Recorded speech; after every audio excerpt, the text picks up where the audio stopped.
तब धर्म को परिभाषित करते हुए जिनदास चूर्णी 10वें कालिक की उसमें बताया गया, तवो नाम तावयति अथ विहम कम गंधिम नासे तित्ति उत्तम भवई। तप अर्थात जो हमारे 8 प्रकार की कर्म ग्रंथियां हैं उनका नाश करता है, क्षय करता है, वह तप कहलाता है। और एक परिभाषा और मिलती है उत्तराध्ययन की वृत्ति में, तपति पुरोपात्त कर्माणि क्षपणे मेति तपो। जो पूर्व अर्जित कर्मों को क्षीण करता है वह तप है। सामान्यतया आम भाषा में उपवास, बेला तेला अठाई मास कमन या उससे ऊपर की तपस्या को ही तप एक आम अवधारणा में माना जाता है। किंतु तप धर्म इतना विस्तृत है, इतना विशाल है, उसमें धर्म का बहुत विराट रूप समाया हुआ है। तप के 12 प्रकार बताए गए हैं।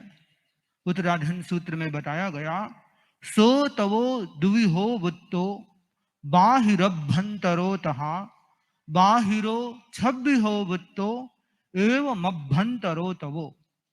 वह तप 2 प्रकार का तप है, बाह्य तप और आभ्यंतर तप। बाह्य तप भी 6 प्रकार का है और आभ्यंतर तप भी 6 प्रकार का है। हम सबसे पहले तप के स्वरूप को समझने का प्रयास करते हैं कि तप का क्या क्या स्वरूप है, तप के अंतर्गत क्या क्या आता है, तप का इतना विराट स्वरूप क्या है, उसको समझने का प्रयास करते हैं। तो उसके अंतर्गत तप के 12 प्रकार बताए गए। उनमें पहला प्रकार है अनशन। आहार जल आदि का 1 दिन से लेकर अधिक दिन या जीवन पर्यंत त्याग करना अनशन कहलाता है। कोई व्यक्ति उपवास करता है, उपवास से लेकर जितनी तपस्या है जीवन पर्यंत का भी अगर कोई त्याग करता है, वह सब अनशन तप के अंतर्गत आता है। तप का दूसरा प्रकार है ऊनोदरिका, अर्थात कमी करना।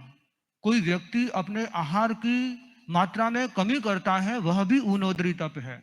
एक स्वस्थ पुरुष का आहार 32 कवल बताया गया है, उस 32 कवल से वह 1 कवल भी कम खाता है, वह भी ऊनोदरी तप है। जितना व्यक्ति खाता है उसमें से जितना जितना वह कम खाता है, वह सारा ऊनोदरी का तप के अंतर्गत आ सकता है। ऊनोदरी सिर्फ खाने की ही नहीं हो सकती।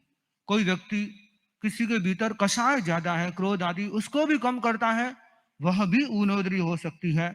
कोई व्यक्ति, किसी व्यक्ति के पास बहुत ज्यादा सामग्री संसाधन परिग्रह है, उस परिग्रह में कमी करता है, वह भी ऊनोदरी का तप के अंतर्गत आ सकता है। तप का तीसरा प्रकार बताया गया भिक्षाचर्या।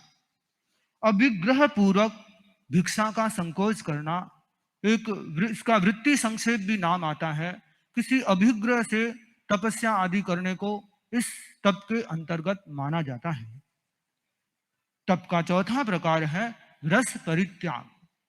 दूध, मक्खन, घी आदि इन षड विषयों का वर्जन करना और प्रणीत रस भोजन का वर्जन करना, यह सब इस रस परित्याग तप के अंतर्गत आता है। तप का 5वां प्रकार बताया गया कायक क्लेश। अपने शरीर को वीरासन आदि आसनों के माध्यम से शरीर को स्थिर करना, अपने आप में स्थित करना, उसको कायक क्लेश तप के अंतर्गत माना गया है। तप का 6ठा प्रकार है बाह्य तप का प्रतिसंलीनता, जो अपने आप में बहुत विस्तार लिए हुए है। प्रतिसंलीनता के 4 प्रकार बताए जाते हैं, इंद्रिय प्रतिसंलीनता, कषाय प्रतिसंलीनता, योग प्रतिसंलीनता और विविक्त शयनासन। कोई व्यक्ति है, कोई पुरुष है, वह इंद्रियों आदि के शब्द आदि विषयों में राग द्वेष का वर्जन करता है, वह इंद्रिय प्रतिसंलीन। कोई व्यक्ति अपने अनुदीर्ण क्रोध को तो निरोध करता है और जो गुस्सा आदि उदय में आ गया है उसको विफल कर देता है, सफल नहीं करता है, वह कषाय प्रति संलीनता तप के अंतर्गत आता है। कोई व्यक्ति अपने अकुशल मन, गलत मन, अशुभ मन को रोक करके शुभ मन में प्रवृत्त होता है, वह भी वह भी इस प्रति संलीनता तप के अंतर्गत आ जाता है। और तप का जो चौथा प्रकार है, स्त्री, पशु, नपुंसक आदि से रहित एकांत स्थान में निवास करना, वह भी प्रति संलीनता तप के अंतर्गत आ जाता है। तो ये छह प्रकार बाह्य तप के भेद बताए गए हैं। और जो अगले भेद हैं वे आभ्यंतर तप के भेद माने जाते हैं।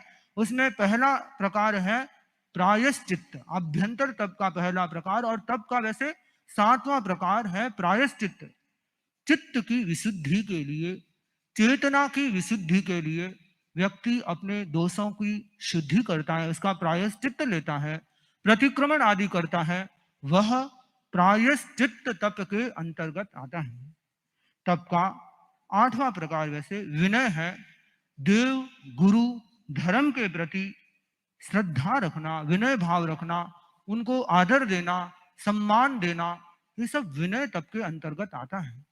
कई बार लोग ऐसा एक प्रश्न उठाते हैं कि हम लोग साधु साध्वियों के दर्शन करने गए, किंतु हमको महाराज ने कोई पढ़ने आदि में व्यस्त थे, हमें जय नहीं बोला, तो हम दर्शन करने क्यों जाए। किंतु बंधुओं, यह विनय तब बहुत व्यापक है कि भगवान महावीर से प्रश्न किया गया कि मैं संतों को वंदना करता हूं, विनय करता हूं, उससे क्या होता है। भगवान ने फरमाया, वंदनयनम नीया गोयम कम्मम खवेई उच्चा गोयम च निबंधई। वंदना करने से नीच गोत्र के कर्मों का क्षय होता है और उच्च गोत्र का बंध होता है। तो आपने अगर श्रद्धा पूर्वक, भाव पूर्वक वंदना कर ली, तो आपको जो आशीर्वाद मिलना था, आपकी जो कर्म निद्रा होनी थी, वह तो हो ही गई। ठीक है, हम लोगों को भी जितना जागरूक रहना चाहिए कि कोई लोग दर्शन करे तो उन्हें जय आदि या उनके वंदना को स्वीकार करना, वो भी है। किंतु आपने अपना कर्तव्य, आपने जो वंदना कर ली, आपने भाव पूर्वक वंदना की, उससे तो आपको जो लाभ मिलना था वह तो मिल गया।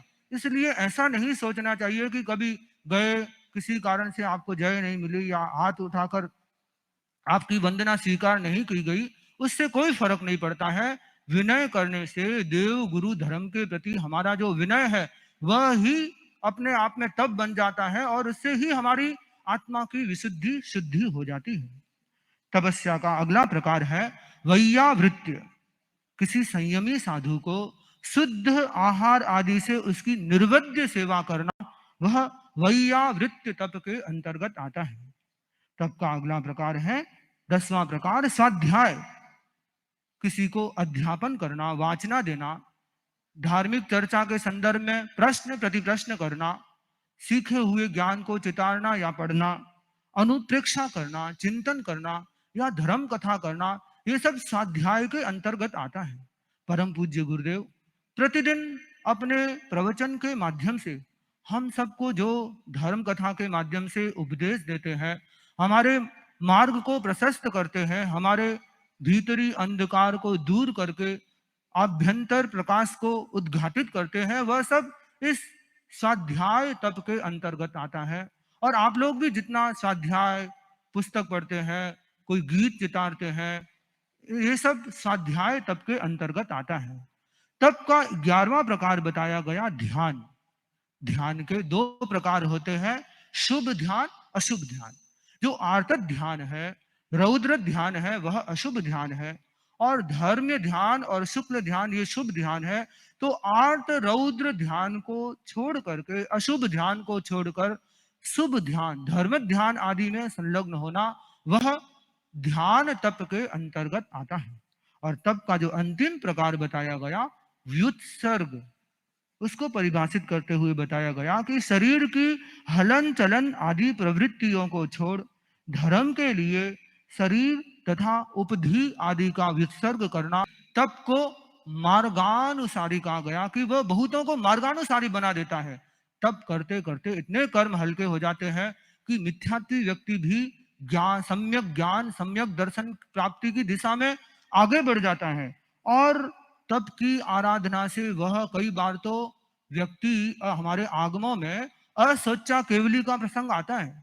असोचा केवली इतनी वो एक मिथ्यात्वी व्यक्ति होता है और तपस्या करते करते साथ में उसके क्रोध मान माया लोभ इतने प्रतनु होते हैं कि वह उस तप के द्वारा उसकी कर्मों की निर्जरा आदि करते करते वह विभंग ज्ञान को प्राप्त कर लेता है। 25 बोल में जो निर्जरा के 12 भेद हैं, वे तप के ही 12 भेद हैं, क्योंकि जो तप है वह निर्जरा का हेतु है।